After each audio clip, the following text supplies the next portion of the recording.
everyone, welcome to my vlog. It's me, Michel. As you can see, nasa bukid ako because I want something peaceful kasi. So, here I am. I'll be discussing something very important. Civic engagement and nation building in Philippine history. This topic matters because everything we enjoy today, such as freedom, democracy, and rights, came from ordinary Filipinos who took action. I'll explain 3 things. 1. What civic duties are. 2. How citizens shapes governance and social change. And 3.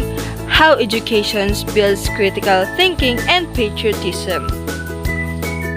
So sit back, relax, and let's get through Philippine history in a way that connects our lives together. Let's start with something simple. What civic duties are? Basically, civic duties are the things we do as a member of a country to keep it organized and simple. Think of it like a good team player of the nation. In the Philippines, civic duties did not start with modern elections. They go way back.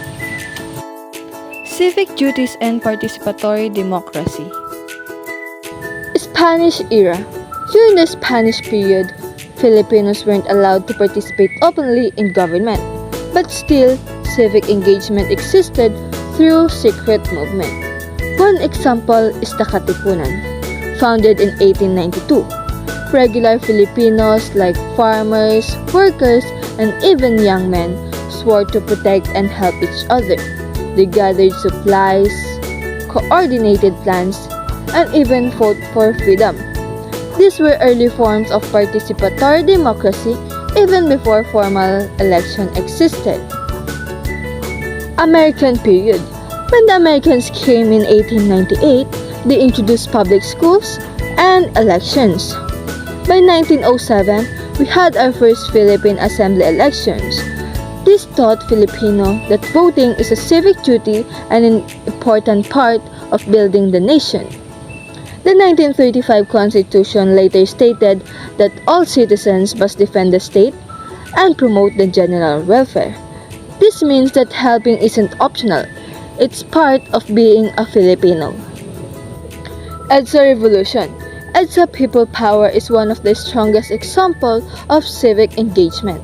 Millions of Filipinos, like moms, students, priests, and even workers, peacefully united to remove a dictator. This is a participatory democracy at its best. People coming together without guns, just unity. Today, we participate by following laws, paying taxes, voting wisely, helping the community, and volunteering. In the 2022 national election, 80% of the Filipinos voted, showing that participation is still alive today. Now that we've talked about civic duties from the Spanish era up to modern times, the table helps us see these changes more clearly by laying out key moments in our history. The table shows 4 important years that highlight how Filipino civic duties developed over time. Each event represents a different way citizens participated in shaping the country. The first one is 1892, the rise of the Katipunan. Even though I already mentioned the Katipunan earlier, what the table emphasizes is why it matters. It was one of the first time Filipinos acted together for a national cause. It shows that civic duty back then meant bravery, cooperation, and fighting for collective freedom. Next, the table jumps to 1907, the year of the first Philippine election. What's important here is how this shifted civic duty from secret resistance to formal political participation. Filipinos were no longer just fighting for independence, they were learning how to choose leaders. It was a big step toward modern democracy because the idea of your vote. Next, the table jumps to 1907, the year of the first Philippine election. What's important here is how this shifted civic duty from secret resistance to formal political participation.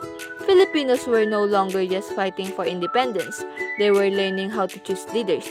It was a big step toward modern democracy because the idea of your vote as power began here. Then we moved to 1986, during the EDSA Revolution. The table highlights that this event showed how people can protest peacefully to create change. What makes this significant in terms of civic duty is that it wasn't driven by one group. It was a nationwide effort. Everyone, regardless of age or status, participated. The table reminds us that civic engagement isn't limited to voting. It also includes standing up for fairness and democracy when needed. Finally, the table includes 2022, focusing on the national elections. The key point is the high voter turnout.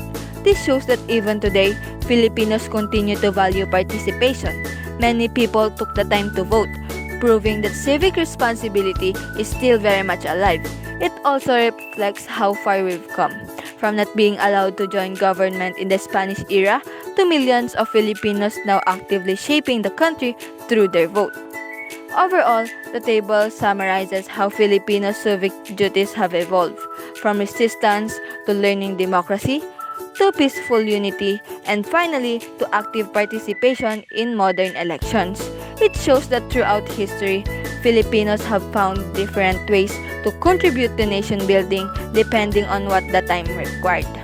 This timeline helps us appreciate that civic duty is not just a concept, it's a long tradition that continues today.